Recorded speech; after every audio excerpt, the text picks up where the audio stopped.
Hey folks, how you doing?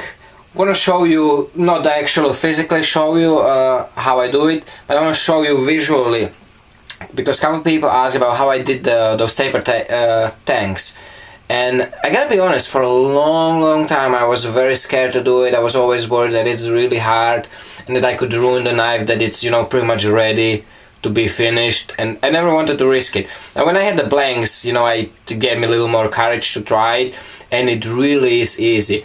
Especially, I gotta be honest, a big help was from Jack Levine, that famous knife maker I showed you the really expensive fancy knife from.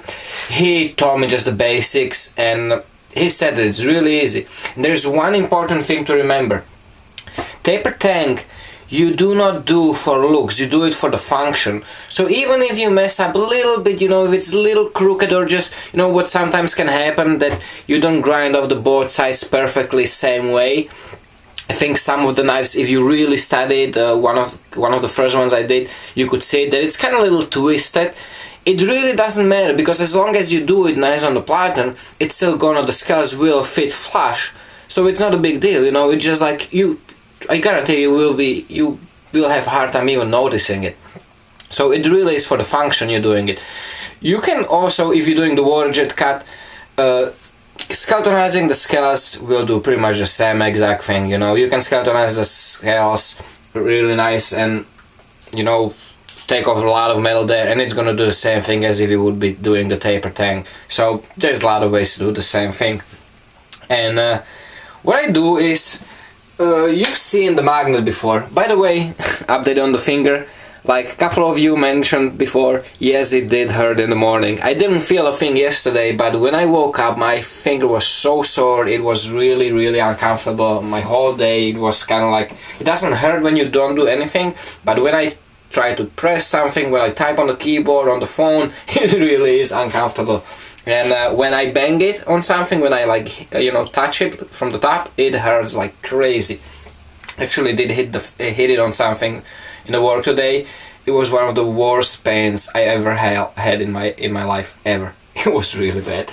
So you've seen the magnet before, right? That's the really good, I think they call it retraction magnets or something. They sell them for like $10 at the Harbor Freight. These are really strong magnets.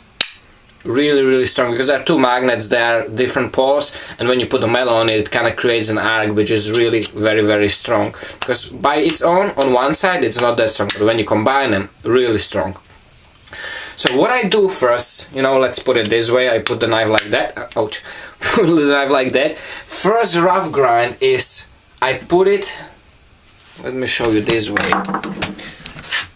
So I have the knife like this, and I do the basic little bit of removal this way on both sides. Is it in the frame? Where am I? Sorry. So like that, and I do basic rough pre-ground this way, because this way it removes more metal faster. So you do it roughly like that on both sides, you know, then you turn the knife, do the other side also. Roughly, to get an idea, you know, you can maybe scribe the spine, so you know around where's the middle, so you know how far you still are away from the middle, how thick you want to leave it.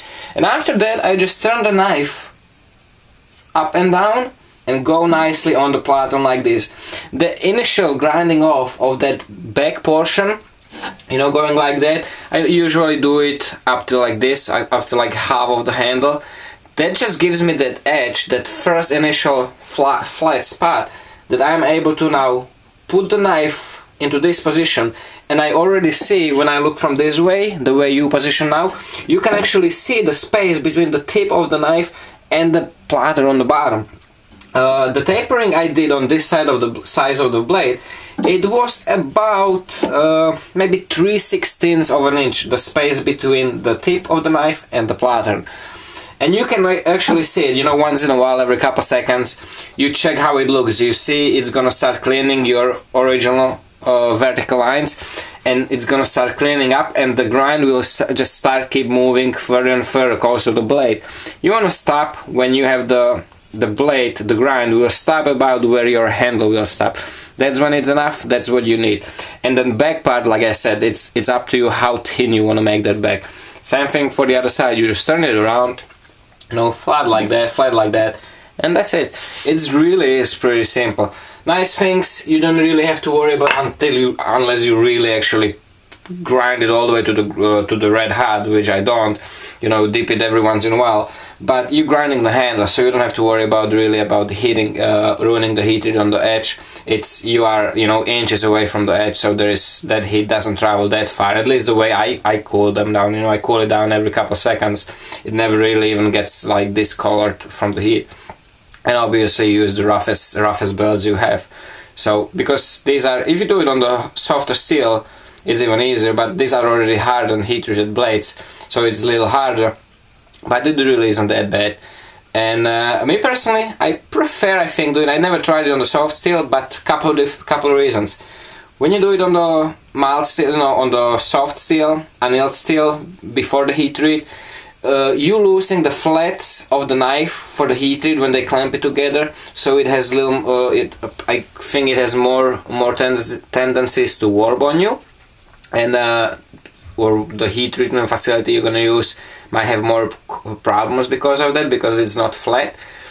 And second, when it's hardened, when it's already heat treated steel, it gives you a little more resistance, so it's a little more forgiving on the mistakes, you know. So it is grinding slower, but you are able to be more precise because of the fact that it's grinding slower, especially if you have, you know, high speed, high power grinder like this where I cannot turn it down. So guys, hope you enjoyed it, hope you found it helpful. I know some people are curious, so again, just quick little tutorial how to do stuff. Trust me, it really is simple.